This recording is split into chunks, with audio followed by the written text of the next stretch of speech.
This story is titled, My Parents Want Me to Move Out While I Keep Paying Rent So My Golden Child Brother Can Move In With Them. But I do something better. Keep the house. Hi, everyone. Before we dive in, a quick favor. If you enjoy content like this, please hit the subscribe button. It's free, supports the channel, and make sure you never miss out on amazing videos. All right, let's get started. Hey, people. So, I've been sitting on this story for a bit because, honestly, I still can't believe it's my life. But here I am, sharing it because maybe someone out there has been in my shoes or has advice.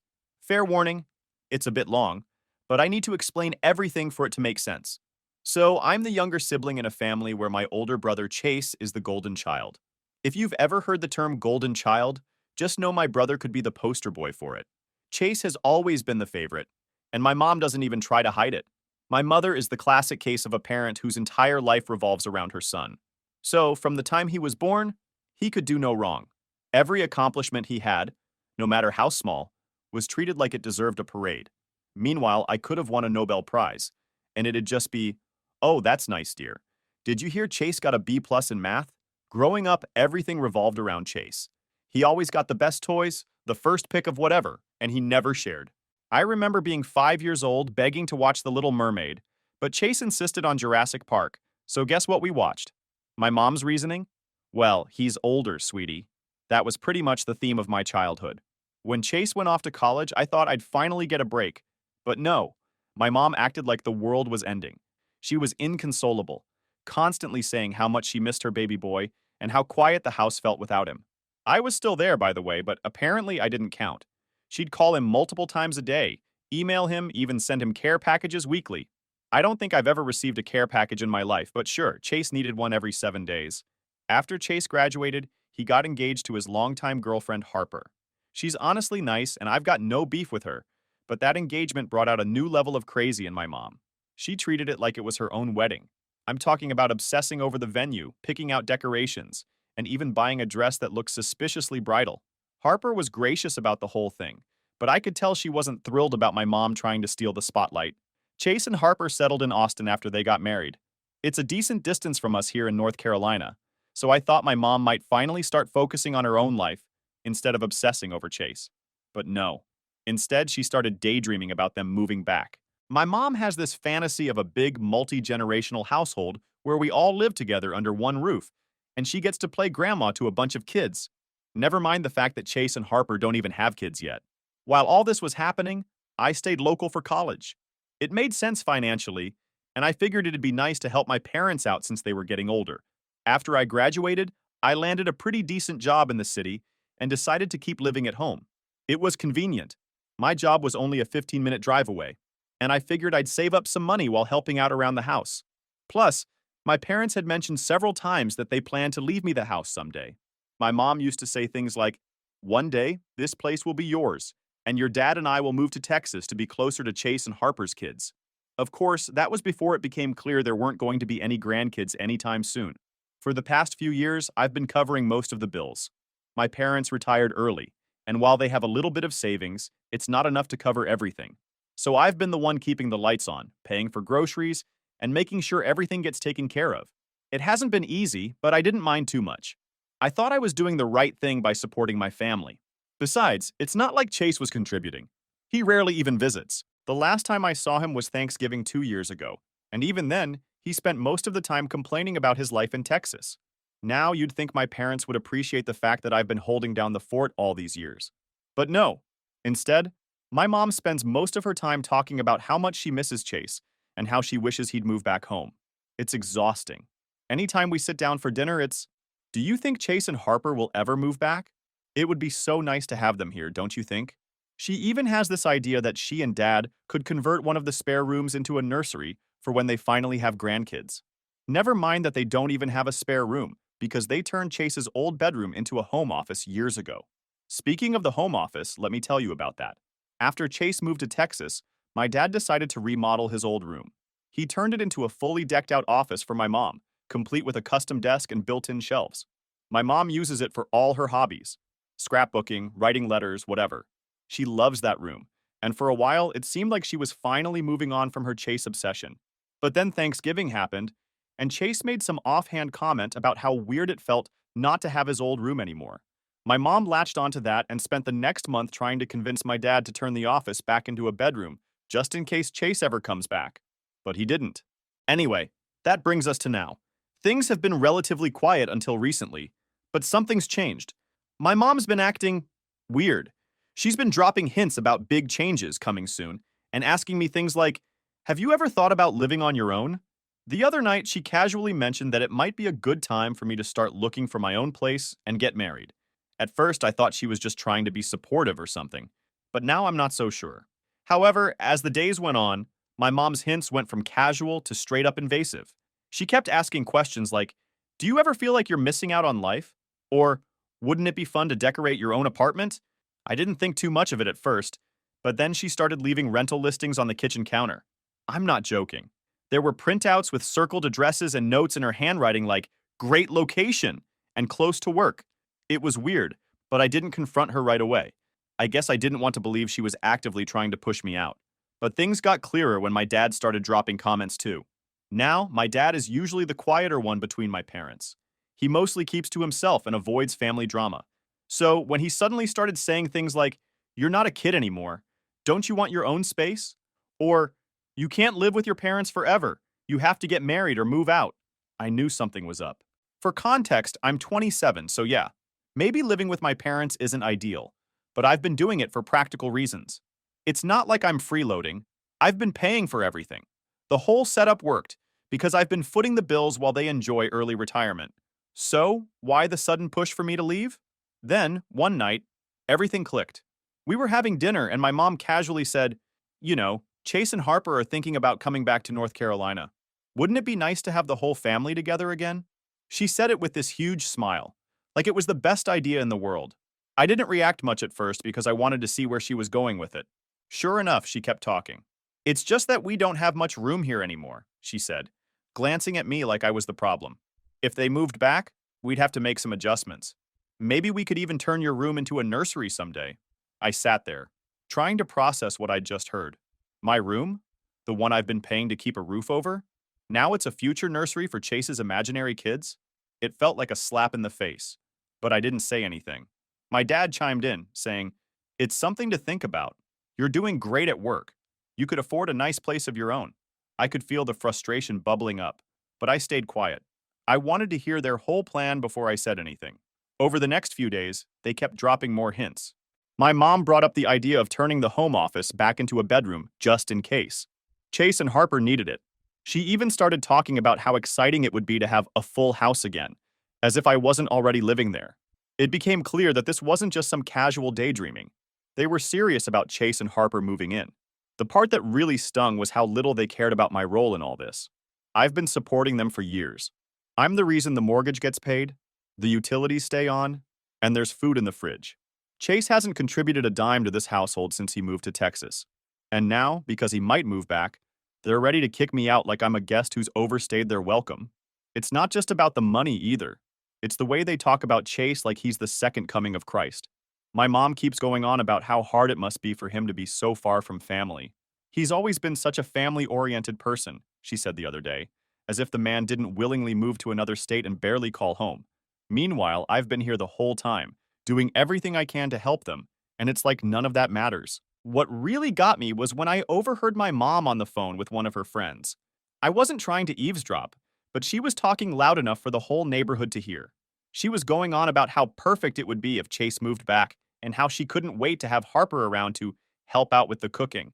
I didn't hear her mention me once. Not my name, not my contributions, nothing. It was like I didn't even exist in her vision of the future. The next day, my mom sat me down for what she called a family discussion. My dad was there too, but as usual, he just let her do most of the talking. She started by saying how proud they were of me and how much they appreciated everything I've done for them. It sounded nice at first, but then she pivoted to the real topic, Chase and Harper. "We've been talking about how to make this house work for everyone," she said, "and we think it might be time for you to spread your wings." I asked her what she meant, even though I already knew. "Well," she said, "with Chase and Harper coming back, it'll be a little crowded. But we think it's a good opportunity for you to find your own place and start living independently." She said it like it was some great gift they were giving me, as if pushing me out of the house I've been paying for was doing me a favor. I stayed calm and asked what they planned to do about the bills. My mom smiled and said, "Oh, we were hoping you could keep contributing for a while, just until Chase and Harper get settled." Yeah, because it made perfect sense. They wanted me to move out, but still pay the bills so Chase and Harper could live rent-free. I don't even know if Chase has agreed to move back yet, but they're already rolling out the red carpet for him. At this point, it was hard to keep my emotions in check.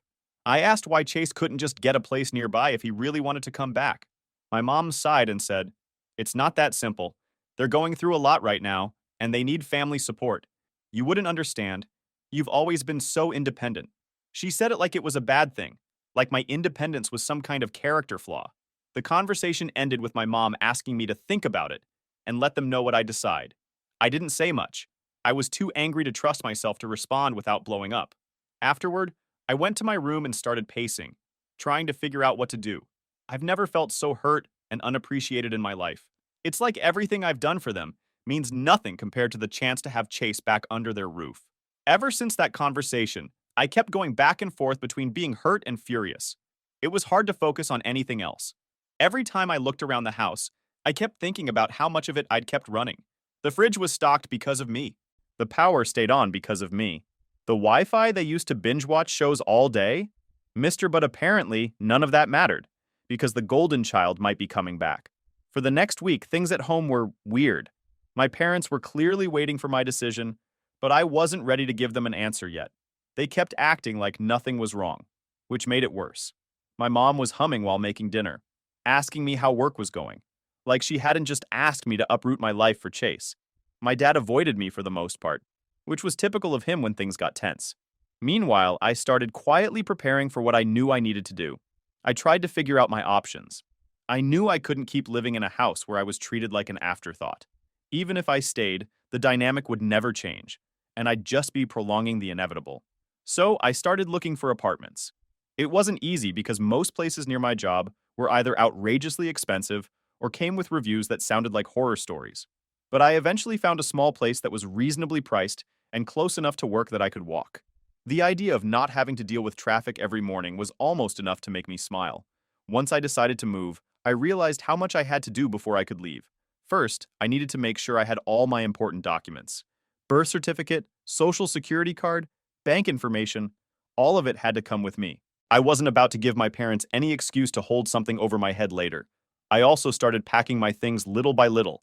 I didn't want to make a big scene, so I worked on it late at night when everyone else was asleep. During this time, I've started seeing someone, and having my own place is priceless. The apartment was fully furnished, so I moved in right away.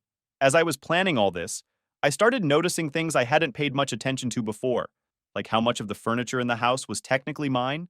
Even the microwave was something I picked up during a Black Friday sale because ours had stopped working. The more I looked around, the more I realized how much I'd contributed to this house, and it just made me angrier. How could they ask me to leave when so much of this place was held together by me? A few days before I planned to move out, I overheard another conversation between my mom and Chase. She was on the phone again, this time gushing about how excited she was for him to come home. She kept saying things like, "Don't worry about anything, sweetie, we'll figure it all out," and "We'll make sure you and Harper have everything you need."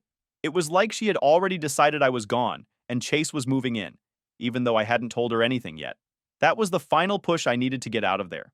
The night I moved out was emotional, but not in the way you might think. I waited until midnight to start loading my car because I'm dramatic just like that. My parents were asleep, and I wanted to avoid any confrontations. I'd already signed the lease on my new apartment, and the landlord had given me the keys, so there was nothing holding me back. Packing up my car was a surreal experience. I couldn't believe how much stuff I had accumulated over the years. It felt strange to see my life reduced to boxes and bags.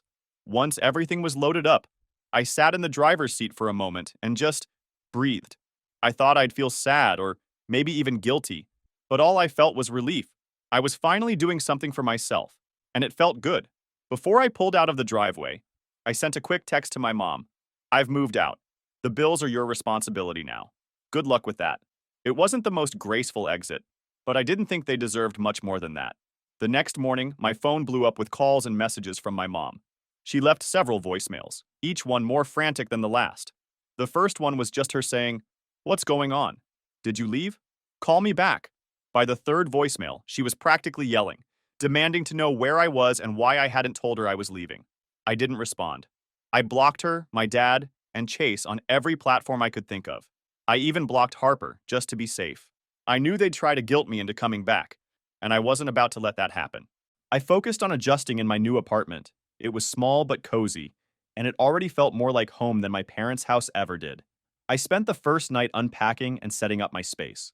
It was a little overwhelming, but it was also exciting. I finally had a place that was entirely mine, where I didn't have to walk on eggshells or deal with constant comparisons to Chase. The next day, I called a few close friends to let them know what had happened. They were all supportive and said they couldn't believe how my parents had treated me. One friend even offered to help me decorate my new place, which was a nice gesture. It felt good to know I had people in my corner. But just as I was starting to settle into my new life, I got a call that threw me off balance. It was from a neighbor back at my parents' house. She wanted to check on me because she'd overheard a big fight between Chase and Harper the day before. Apparently, Chase and Harper had already arrived at my parents' place, and things weren't going smoothly. After hearing about the fight from the neighbor, I felt a weird mix of relief and dread. Part of me thought, good, let them deal with their own chaos now. But another part of me couldn't stop wondering what was actually going on back there. I tried to push it out of my mind and focus on settling into my new life, but of course my family wasn't about to let me go that easily. A few days later, my Aunt Clara called me out of nowhere. She's my mom's cousin, but we all just call her Aunt Clara. She's one of those people who knows everyone's business and has no problem getting involved, even when no one asks her to. Honestly, I'd been avoiding her since I moved out because I knew she'd side with my parents. Sure enough, as soon as I picked up, she launched into a lecture. Here's what I just found out from a 2-hour phone call that nearly blew out my right eardrum. Your mother is heartbroken, you know, she said, skipping any sort of greeting. She's been crying nonstop since you left. How could you do this to her? To them? I took a deep breath and said, Clara, I didn't do anything to them. I just moved out. They're adults. They can handle it. She scoffed. Moved out? You abandoned them when they needed you most. Do you even know what's happening over there? I rolled my eyes, but something in her tone caught my attention. What are you talking about? I asked. There was a pause before she said, the house. They're behind on the mortgage. Your parents are on the verge of losing it. Now, this was news to me. What mortgage? I asked, confused. They paid off the house years ago.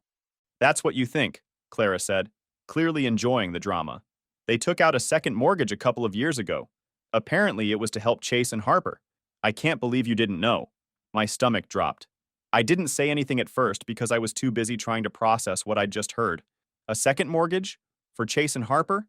And I'd been unknowingly paying it off this whole time? Completely oblivious? Clara kept talking, but I barely heard her. Something about how I needed to come back and fix this mess because family sticks together. I hung up on her mid-sentence, which is probably the rudest thing I've ever done, but I didn't care. I needed answers, and I wasn't going to get them from her. The next day, I went to the bank. I wanted to confirm what Clara had said because part of me hoped she was just exaggerating. But nope, she wasn't. The bank teller confirmed that there was, indeed, a second mortgage on the house. It had been taken out 2 years ago, and the payments were being automatically withdrawn from the account I'd been depositing money into every month. All this time, I thought I was just covering utilities and helping out with groceries. Turns out, I was also paying for a mortgage I didn't even know existed. The rage I felt in that moment was indescribable. It wasn't just that they'd lied to me, it was the fact that they'd taken advantage of me for years without a second thought. I'd been working hard, budgeting carefully, and skipping out on luxuries so I could support them, and they used that money to bail out Chase and Harper. It was like every bad feeling I'd ever had about being second to Chase was suddenly validated in the worst way possible. I went home that night and just sat in my apartment. All I could think about was how stupid I'd been to trust them. I kept replaying every conversation we'd had about money, wondering how I didn't see the signs.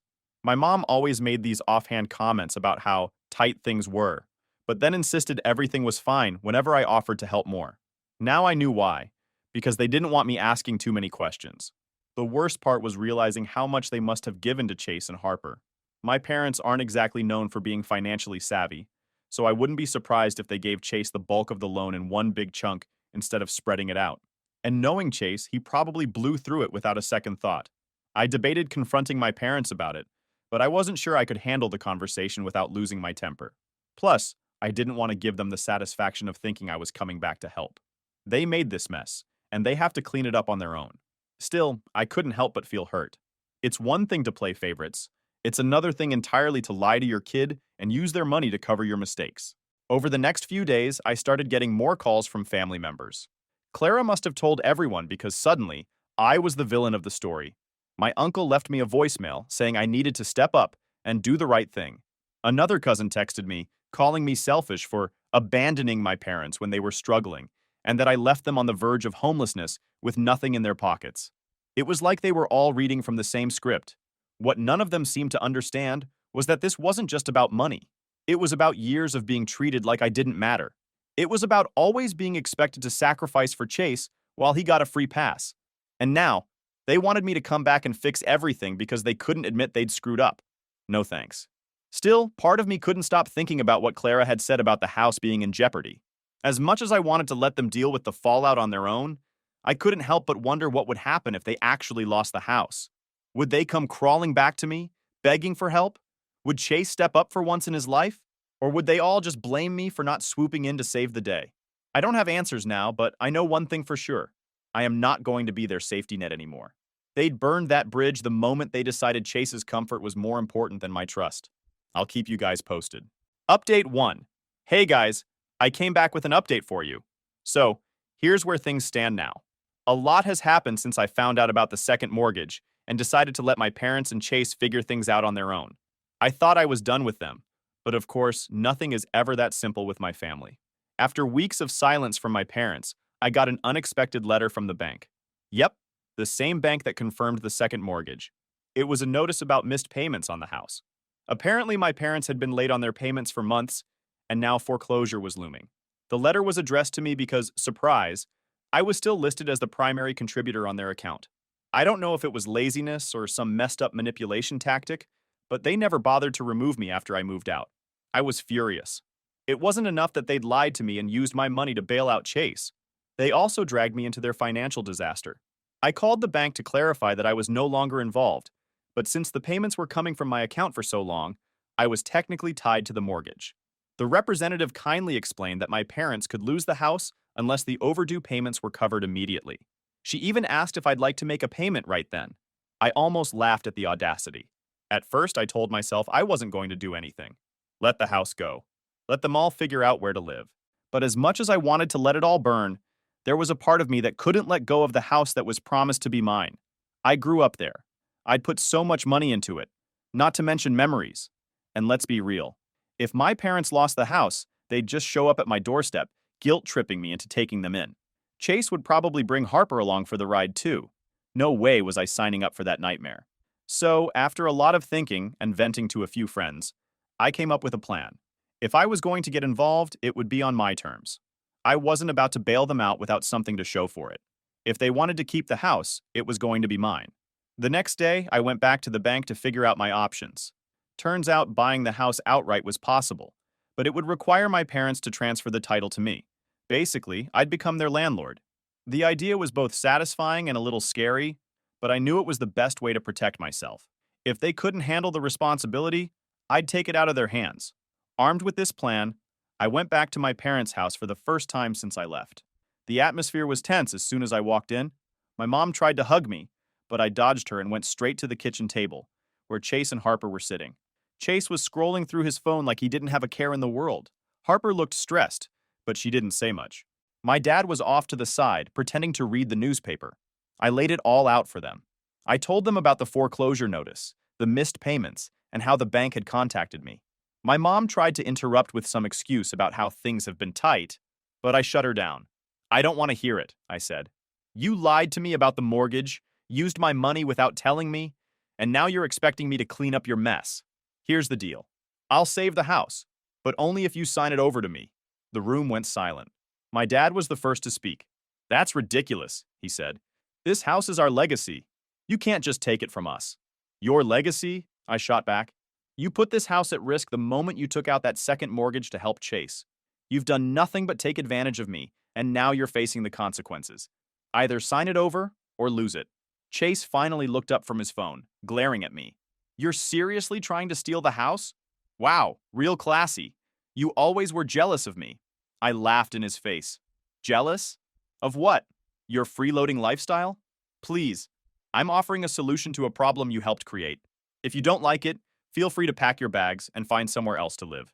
Harper looked like she wanted to say something, but held back. I couldn't blame her. It was clear she was stuck in the middle of all this chaos. My mom started crying, of course, but I didn't let it sway me. I'd seen this act too many times to fall for it again. It's your choice, I said, standing up. Sign the house over or let the bank take it. I don't care which. I gave them a week to decide. During that time, I kept getting calls from my mom begging me to reconsider. She tried every tactic: guilt, anger, manipulation, but I didn't budge. I told her the same thing every time. I'll take care of the house if it's mine, otherwise I'm out. Eventually, they caved. My dad called me a few days later, saying they were ready to sign the paperwork. I think the reality of losing the house finally hit them. They didn't want to move, and they definitely didn't want to rely on Aunt Clara or anyone else for help. Chase wasn't happy about it, but there wasn't much he could do. Harper, surprisingly, seemed relieved. I think she saw this as a chance to escape the chaos, even if she didn't say it outright. Once the paperwork was finalized, the house was officially mine. I made it clear that my parents could stay as long as they followed my rules. They had to keep up with their share of the bills, and Chase would have to start paying rent if he wanted to stay. No exceptions. Chase, of course, threw a tantrum. He called me every name in the book, accusing me of being selfish and ruining the family. I just shrugged it off. I'd spent enough of my life trying to please them, and I wasn't going to waste any more energy on his whining. As for my parents, they seemed to accept the new arrangement, but things were definitely strained between us. My mom barely spoke to me unless it was absolutely necessary, and my dad kept his distance. I could tell they resented me for taking control, but I didn't care. For the first time, I felt like I had the upper hand. The fallout wasn't pretty, but I didn't regret my decision. I'd spent years being taken for granted, and it was time for me to take back what I deserved. The house was mine now, and I wasn't going to let anyone take that away from me. I'll post a final update once I see how things will go. Final update. Hey everyone. It's been a while since I last updated, and things have changed a lot. I wanted to wrap up everything for those who followed this mess. So here's where things stand. After I officially took over the house, things got tense, as expected. Chase was furious. He called me names, accused me of being greedy, and even tried to guilt-trip our parents into siding with him. None of it worked. They knew the alternative was losing the house entirely, and I think they realized how serious I was about not letting them steamroll me anymore. Chase refused to pay rent. He said it was disrespectful for me to charge him anything, and acted like it was beneath him to contribute. So I gave him a deadline. Pay up or get out. He didn't believe I'd follow through, but the day after his rent was due, I filed for eviction. He threw a fit and packed up to leave, dragging Harper with him. Harper, though, didn't stick around with Chase for long. A few weeks later, I heard through a mutual acquaintance that she left him. She got a new job, found her own place, and seems to be doing well. I can't say I blame her. She was stuck in an impossible situation with him. Good for her for getting out. As for my parents, they've stayed in the house under my conditions. They handle their share of the bills now, though there's still some resentment between us. I think my mom's dream of having Chase and Harper close by is officially dead, and she doesn't quite know how to handle it. My dad, to his credit, has kept things civil. We're not exactly close, but at least we're not at each other's throats. Honestly, things are calmer now. The house is quiet, and I'm finally starting to feel like I have control over my life again. It's not perfect. Family relationships rarely are, but I don't regret the decisions I made. For the first time in a long time, I feel like I'm not just a supporting character in someone else's story. That's it for now. Thanks to everyone who gave advice and support along the way. It helped me more than I can say. Who knows? Maybe I'll be back someday with another update. But for now, I'm just focused on moving forward.